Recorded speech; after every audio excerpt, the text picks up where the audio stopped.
The string of election defeats in by-elections over the last year has confirmed that the Conservative vote is shrinking.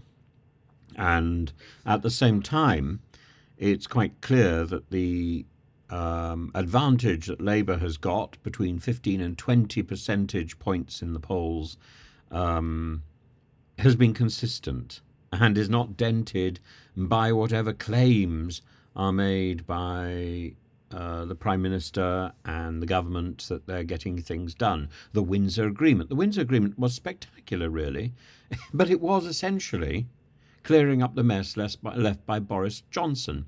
The mess left by Liz Truss has been harder to clear up. I don't know whether it's as difficult to clear up Liz Truss's mess as it was to clean up the stain on the sofa left by Johnson. But the inflation more than halved, who cares? Number one. And number two, who believes it? Because it isn't felt in our pocket, so it means nothing. The autumn statement means nothing. And it hasn't seen any swing in the favour of the Conservative Party in any way. At the same time, the people who are edging for support among Conservatives, Suella Braverman, for example, who wanted to be the champion of the right following her sacking in November, people say she's a star. She's a star. Well, she's guttering at the moment like a candle that is on the way out, and she's being eclipsed by the rising prominence of Kemi Badenoch, who's basically cut from the same from the same type. She's a mirror image. Just a little. Is she a little nicer or a little nastier? Who cares?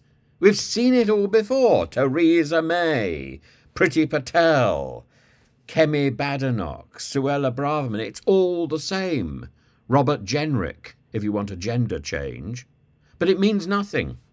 It means nothing because they're singing from exactly the same hymn sheet, and it's about trying to look pretty and sound nasty. And in the end, I think the public has twigged. Even baby-faced Jenrick looks like a monster and behaves like a monster. He tears down children's pictures. You can't get any more monstrous than that, can you? Somebody will eventually put him into an animated film. Ooh, there's an opportunity. But I find it slightly satisfying. Even if it means that people like Michelle Donnellan, person who can barely function in her own ministry, Gillian Keegan, another one who can barely function, Claire Coutinho,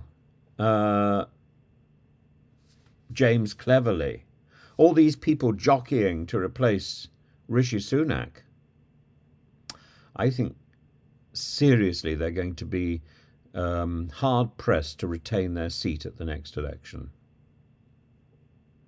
And I think there's going to be quite a lot of Portillo moments when the election finally comes. And I don't imagine, but somebody was saying, we're going to have an election in May. I really think, hold your breath, that's not going to happen.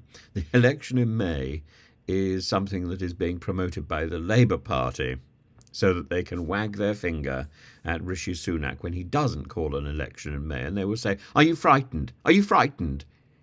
You were proposing to have an election in May and you chickened out. You chickened out. No, he doesn't have the slightest intention of having an election in May. What MP, what Prime Minister would go to the polls when Labour is 20% ahead? Oh, for goodness sake.